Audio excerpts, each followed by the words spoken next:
ำโน่โอ้ปลาน้องนี่แซ่บเลยปลาน้องนี่ล้ำนะจอดแล้วอันนี้เยอะยังเอามาอะไรเหรอโอเคโอ้ว้าวโอ้ว้าวสวยงามโน่ใช่เดียวกันเลยเนาะว้าว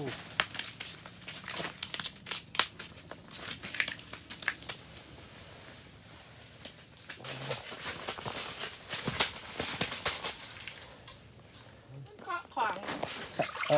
มันนั่นโน่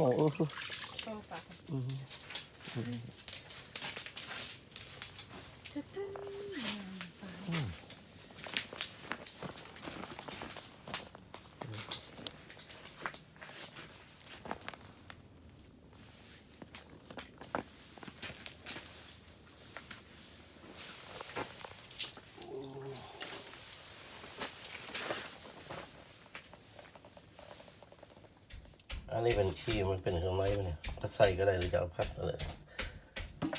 นี่เลยตำเครื่องใส่ตำเครื่องใส่ใส่ขิงให้มันหลายมันเนี่ยแซ่บเนี่ยตำขิงอ่ะต้องได้ใส่เครื่อง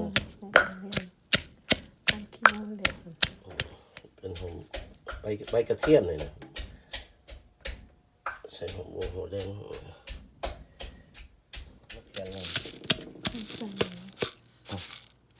พอละใส่สามมือ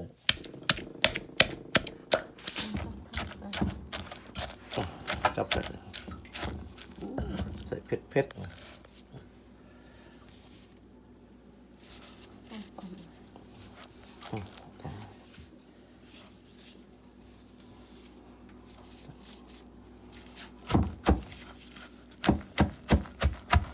ถ้าเอามือหนวดเอาก็ได้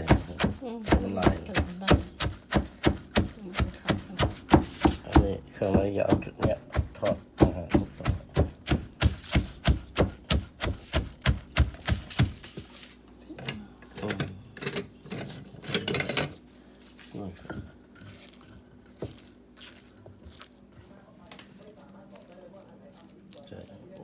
เอาน้ำมันใช่หรอใส่น้ำมันใส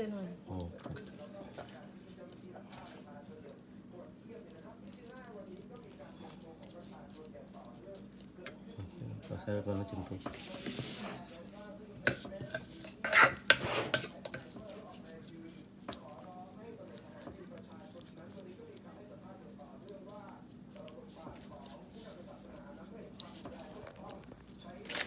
นักแข่งพวกจะมาให้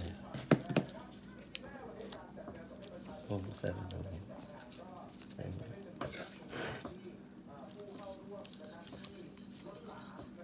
ยัดตัวพอดีนะหมดเลยใส่มันหลายไว้ครับอันนี้เอาน้ำมันใส่ทั้งพื้นมาติด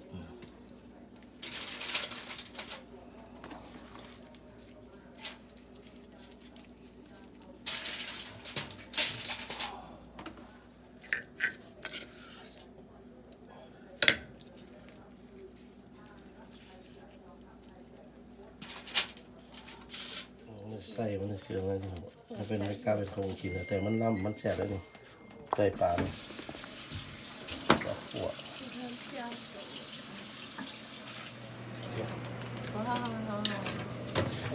เริ่มขนาดนู้นจีบแล้วชุบอะไรเนาะ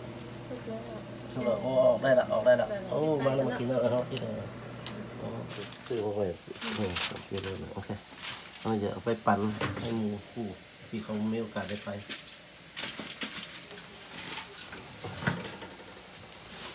กินช่องตายายกับหมูต้องกินตัวเดียวกับอีกเลยก็จะอย่าทำเป็นเลยทำอย่าคือตัวเราได้กิน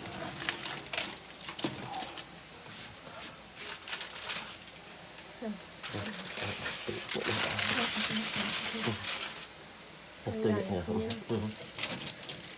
เราเอากินเราเนี่ย